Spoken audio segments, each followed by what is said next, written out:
UFC 312 is taking place in Sydney, Australia, February 9th. And I built an entire main card, prelims, early prelims, everything.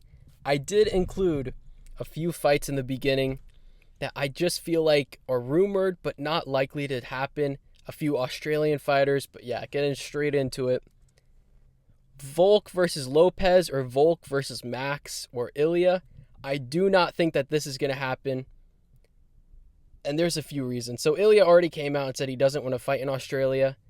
And I think Max, if he wins, he's going to take too much damage to turn around quickly. So that leaves, Volk versus Lopes. He said that he'll fight Lopes if there's an interim title on the line.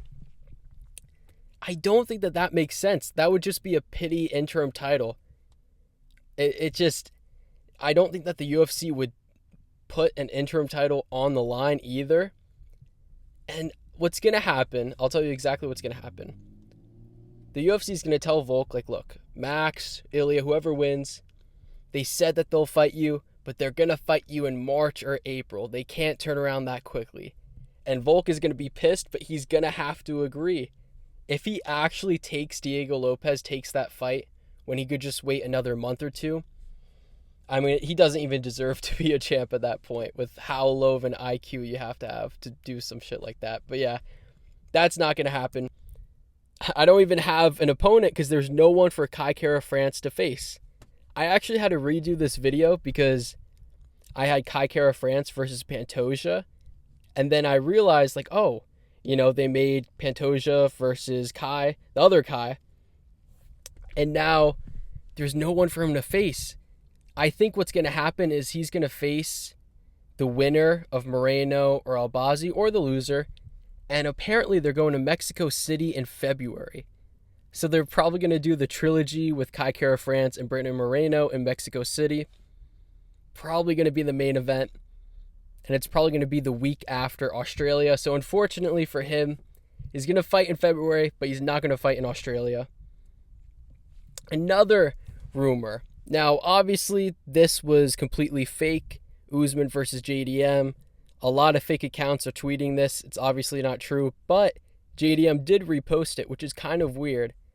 I originally said that I want to see Usman JDM in January.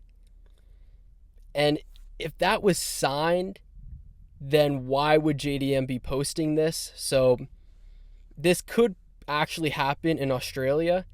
I think that Usman probably isn't going to want to fight in Australia, so he's probably going to sit out again.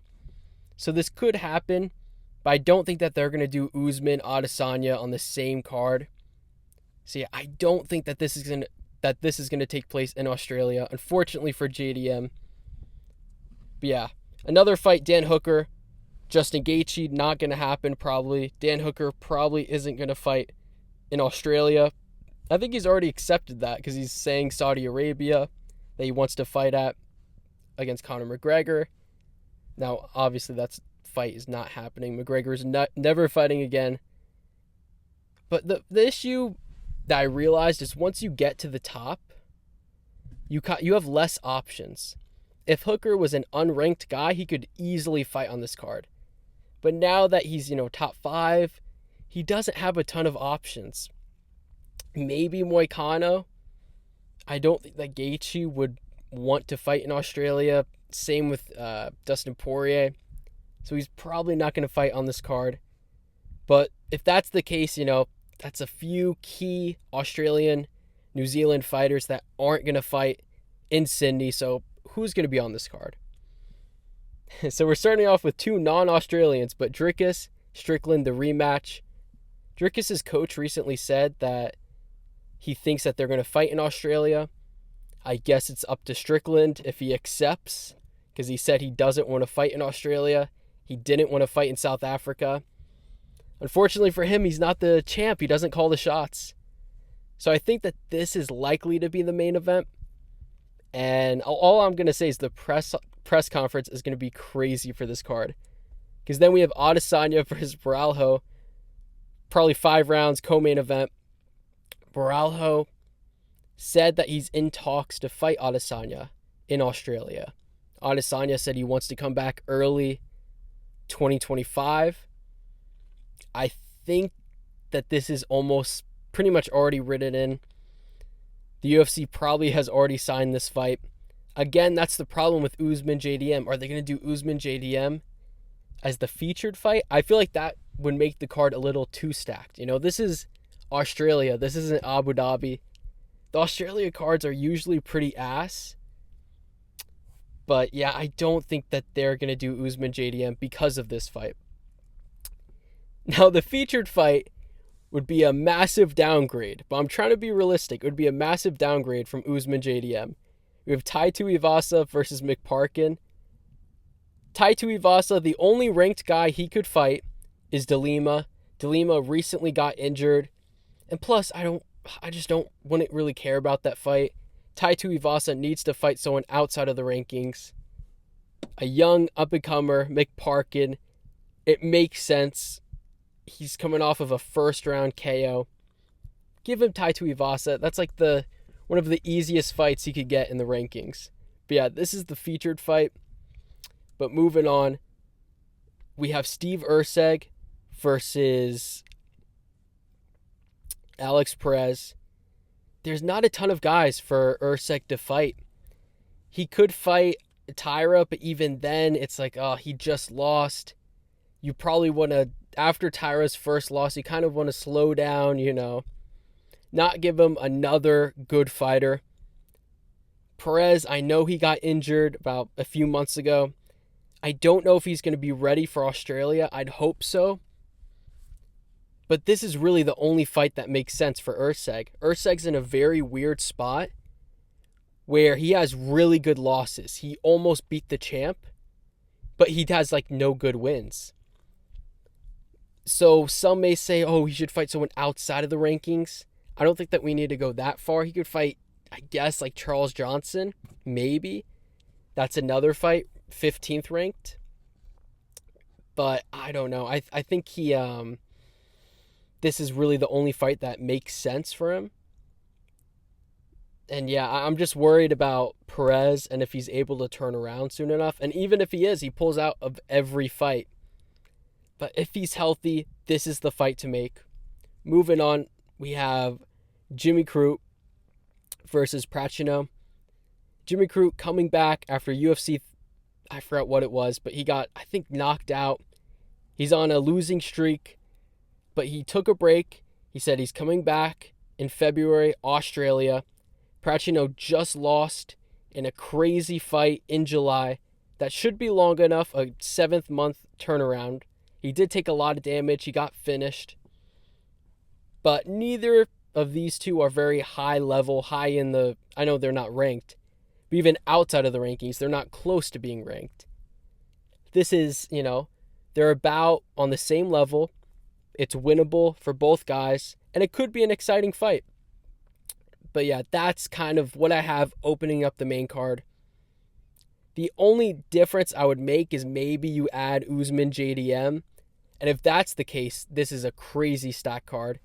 But yeah, moving on, prelims. Also on the card, it's Valter Walker time. And he is going to beat the brother of Junior Tafa, the better Tafa. He's going to fight Justin.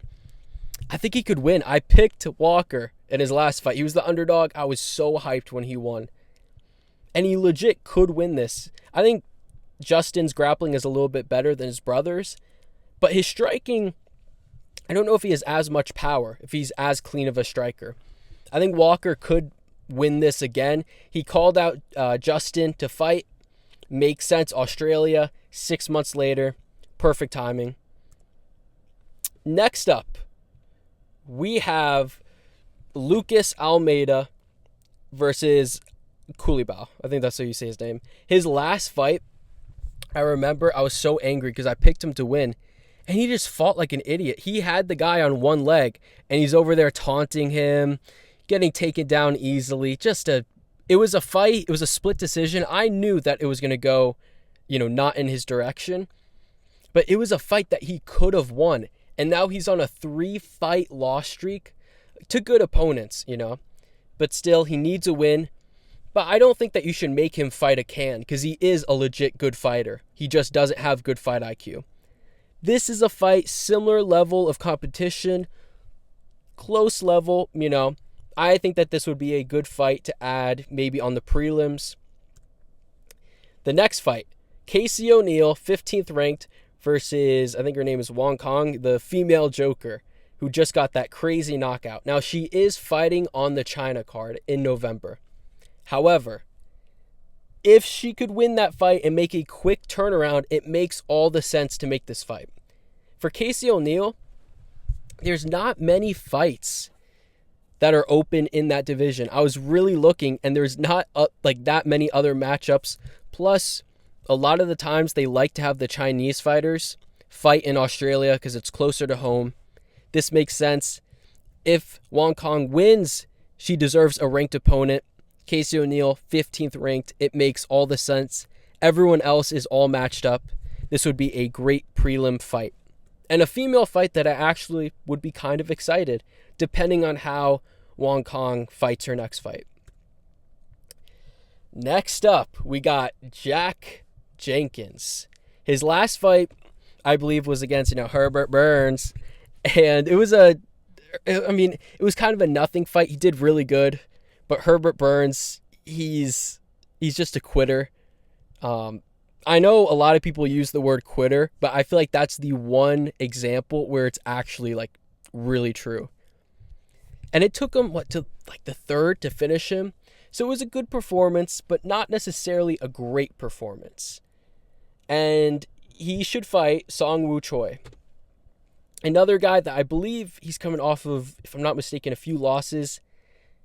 And it's time. He is better than Herbert Burns, without a doubt.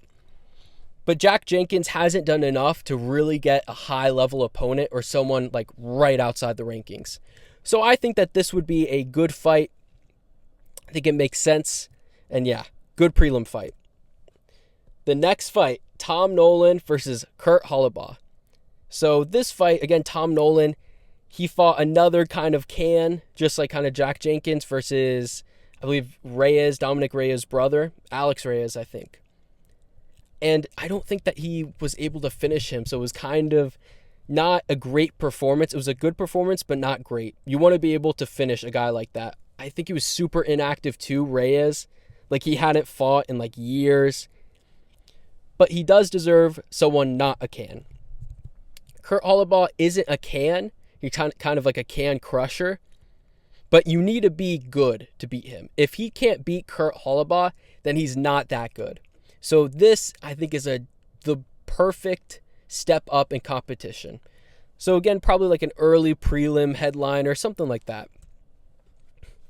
The last fight. Unfortunately, we got Stuart Nickel versus Mateus Mendoca, I think is how you say it. Stuart, unfortunately for him, his last fight was in Australia, and he got finished via guillotine in the first 2 to 3 minutes. And he was doing good in the fight.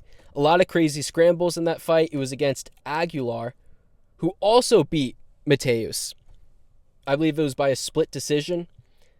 And again, flyweight, there's not that many fighters, so there's not much that you could really match make. And I just feel like this makes sense. Okay, they both just lost to the same guy in the same year, probably looking to make a comeback around the same time. You want Nickel to fight in Australia. This isn't a crazy step down in competition. It is a step down, but regardless, these guys are on about, the same level. I think that this would be probably the first fight on the card that they should make. Again, that's 10 fights. They're probably going to add some other fights to it, probably take off a few of the main card additions that I have, probably take off Dan Hooker, Justin Gaethje, maybe the Adesanya fight they don't put on there either, and then they'll probably add a few more fights that are non-Australians. But that is the card that I built. Let me know what you think. But yeah, that is it for me.